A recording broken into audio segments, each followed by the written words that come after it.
El control PID está formado por tres componentes. Un componente proporcional, un componente integral y un componente derivativo.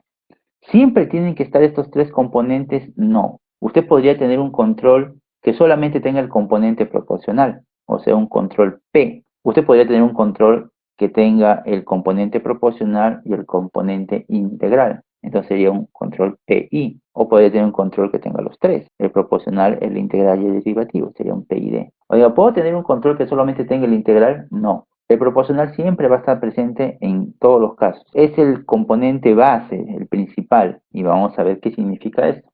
El controlador, recuerden, está recibiendo una señal o trabaja con una señal que es la señal del error. Recuerden, esta es variable de desviación, ¿eh? Este que está acá es la variable natural. El controlador envía una señal hacia el elemento final. Esto es la señal de salida del controlador como variable de desviación. Esta es la variable natural. Vamos a suponer que en un principio el proceso está trabajando de manera correcta. Nada lo perturba, todo está bien. Si todo está bien, es decir, el sensor está midiendo la variable de control y encuentra que la variable de control tiene un valor que es igual al que uno quiere, o sea, es igual al set point. Estas dos señales van a ser iguales. ¿Qué significa? Que el error es cero, pues. Si el error es cero, y se supone que en estado estacionario el error debe ser cero, entonces el error como variable de desviación también va a ser cero, pues. Cuando el controlador recibe esta señal de error cero, él va a emitir una señal que va a tener un valor. Por ejemplo, vamos a suponer 10 miliamperios. Cuando el error es cero, el control envía una señal de 10 miliamperios. Esa señal es la que está manteniendo al elemento final en la posición correcta. Esto corresponde al estado estacionario. Por lo tanto, esta magnitud expresada en términos de variable de desviación también va a ser cero. Pasa el tiempo y fíjense cómo el error sigue siendo cero. Es decir, la variable de control no ha cambiado, sigue estando en su valor correcto. Por lo tanto, estos dos van a ser iguales, el error va a seguir siendo cero.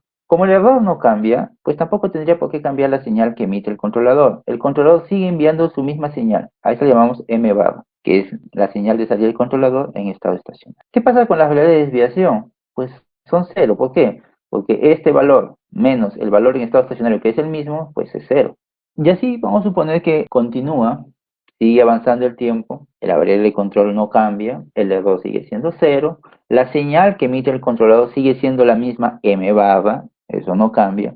Y vamos a suponer que de repente, no sabemos por qué, el sensor detecta que ha habido un cambio en la variable de control. Ya no es el mismo valor que tenía antes. Entonces se compara con el set point y por supuesto ya no van a ser iguales. Y vamos a suponer que ese cambio, esa resta, porque es R menos C, me genera un error positivo. ¿Qué significa eso? Que el valor de la variable de control ha disminuido. Entonces va a disminuir la señal del sensor, o sea, la magnitud de esa señal va a disminuir.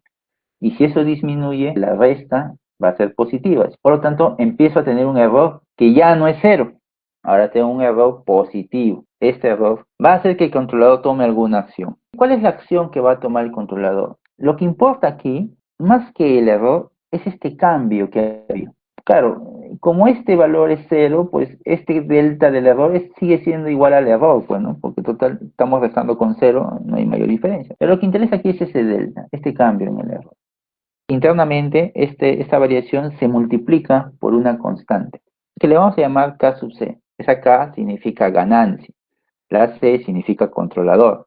Esa es la ganancia del controlador, o si quiere una constante de proporcionalidad en el controlador. ¿Cuánto vale? Eso lo define el que va a diseñar el sistema de control. Simplemente que es un número positivo, y el resultado de este producto va a ser la variación de la señal de salida del controlador. A la señal que ya estaba enviando el controlador se le va a afectar por esta variación. Es decir, como esto es positivo y este es positivo, esta variación va a ser positiva. Entonces, al valor que estaba enviando antes, se le va a agregar este delta. Y el controlador va a enviar una señal ahora diferente, que no tiene la misma amplitud que esta que está aquí, porque eso va a depender de esta ganancia. Entonces fíjense cómo el control está empezando a actuar. Desde el punto de vista de las variables de desviación, esto que acabamos de ver acá equivale a que la desviación del error que era cero, de repente aumentó. Esto es lo mismo que está acá. Esta variación de la desviación del error afecta al controlador y el controlador empieza a variar su señal de salida. ¿Y cuánto es esta variación? Es esto, pues. Es ese delta n. ¿Y cómo lo obtuvo? Multiplicando la variación del error por la ganancia, K sub c.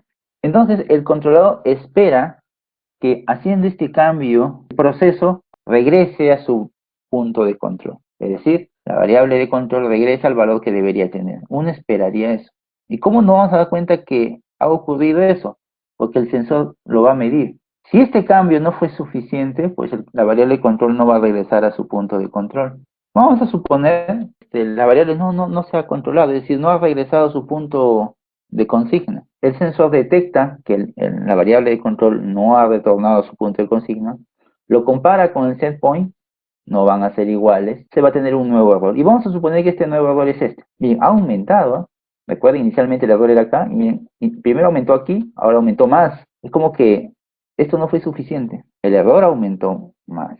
¿Cuánto? Miren, todo esto aumenta desde su valor en estado estacionario. Bueno, entonces, esta nueva variación del error, que es mayor, se multiplica otra vez por esta ganancia del controlador. El producto me va a dar una variación en la señal de salida mayor todavía, pues no, que la anterior. Entonces voy a tener una nueva variación, ¿ves? Que va a ser mayor. Es decir, que el controlador empieza a actuar, empieza a mandar señales, digamos, más fuertes sobre el elemento final de control. Visto desde el punto de vista de las variables de desviación, esto sería así, ¿no? El error sigue aumentando, por lo tanto, el controlador sigue variando su señal de salida. Este comportamiento que acabamos de ver acá, nosotros lo podemos describir de esta manera. La señal de salida del controlador es igual a la señal de salida del controlador en estado estacionario, al inicio, más el producto de la ganancia del controlador por el error. Usted dirá, pero si acá dice delta E, sí, pero este delta E es el error menos el error al inicio, que es cero, o sea, simplemente es el error, ese de acá. Así que por eso podemos escribirlo así. Si usted aplica variables de desviación aquí, recuerda variable de desviación, este pasa restando, sería m de t menos m barra, eso es desviación de m mayúscula. Y aquí, este error, usted puede poner error menos cero, sigue siendo la desviación del error. Y si a esto se le aplica transformadas de Laplace, pues esto se convierte en MDS, es una constante, y tengo el error en el dominio S. El valor de K sub C es muy importante. Si usted le coloca un valor que no es el apropiado, entonces su sistema de control no va a operar de manera eficiente. Y el valor de K sub C siempre es positivo.